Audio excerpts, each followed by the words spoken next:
Introduction. Monsieur Rézic, vous avez la parole. Merci, Monsieur le maire.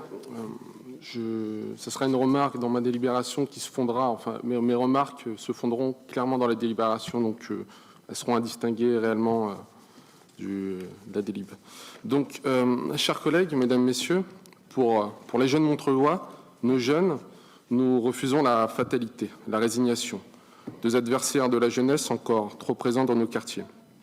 Alors, c'est l'ensemble du conseil municipal qui a une responsabilité envers ces citoyens en devenir, qui sont encore trop nombreux à se désintéresser de la politique, de la société et trop souvent d'eux-mêmes.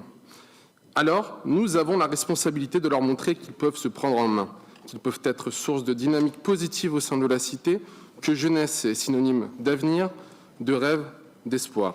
C'est à partir de cette volonté politique que le service municipal de la jeunesse, en lien avec des acteurs associatifs, privés, institutionnels et citoyens reconnus, a travaillé à la mise en œuvre de ce projet.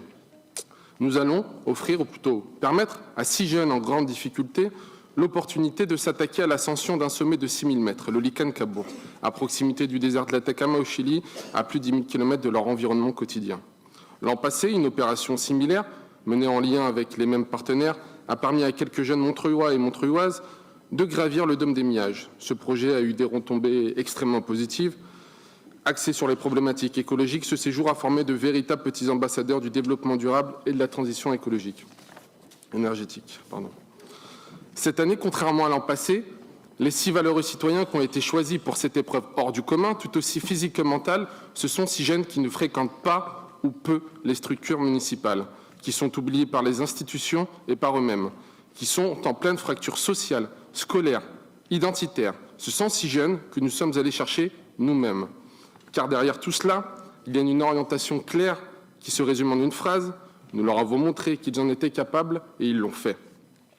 C'est la volonté politique affichée de citoyens engagés, d'élus, de militants associatifs, parfaitement intégrés au tissu social et témoins quotidiens de cette situation de déperdition de la jeunesse isolée, de permettre à ces derniers de se prendre en main en osmose avec leur territoire, leur environnement. Ces jeunes, je les ai rencontrés. Ils vivent le quotidien morose du jeune de cité tel qu'il existe dans l'imaginaire collectif. Ils se demandent sans vraiment le savoir s'ils ont leur place au sein de notre belle République. Un sentiment d'abandon donc, un sentiment de délaissement car leur environnement ne leur laisse que peu de perspectives. À nous, élus de la République, de leur montrer qu'ils ont toute leur place dans la société. À nous, de leur montrer qu'ils peuvent influencer positivement leur environnement. Car on sait où mène l'indifférence de la société, du politique et des citoyens pour les quelques jeunes à la dérive. Cela peut être dangereux, parfois tragique. La ville de Montreuil se propose à travers cette délibération d'essayer de réaliser un exemple national de prise en charge de la jeunesse en difficulté. Je vous propose d'essayer d'en faire un exemple français. Ce n'est pas une formule. La presse a déjà répondu présent pour suivre ce périple montreuillois.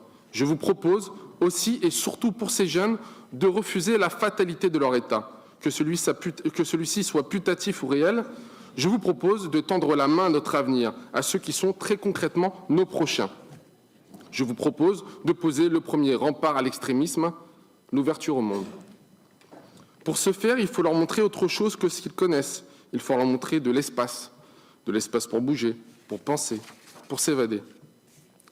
C'est évidemment et naturellement avec regret que nous ne pouvons offrir cette chance qu'à si peu d'entre eux.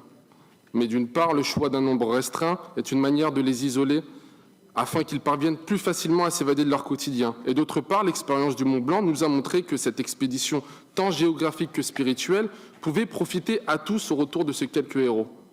D'autant que s'ils ne sont que 6 à avoir cette chance, le Conseil doit aussi savoir que ce projet va concrètement profiter à une centaine de jeunes du quartier Bel-Air-Grand Péché, car une fois par semaine, en amont de leur départ, ils seront tous réunis pour être sensibilisés aux gestes écologiques et aux enjeux de la transition énergétique. Une manière de transformer le gris en vert, de leur permettre de s'évader un peu.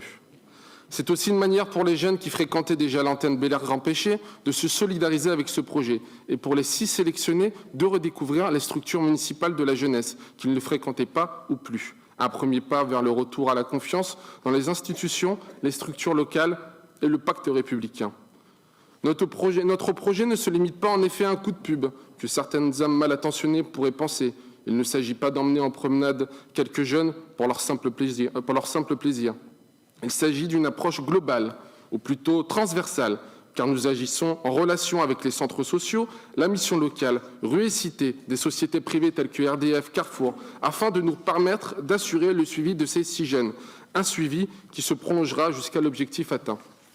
Encore une fois, l'expérience Mont-Blanc nous a montré que nous étions dans la bonne direction et nous devons continuer à approfondir ce type d'action. À leur retour, c'est eux qui diront à leurs camarades « c'est possible ». Ils auront créé la dynamique attendue et tous les jeunes qui s'en sentent capables se prendront en main dans l'échange et la solidarité plutôt que de continuer à se complaire dans l'isolement, l'oisiveté. Il faut y croire, s'investir, s'accrocher, car l'ouverture au monde est le seul moyen de penser ces fractures politiques et identitaires.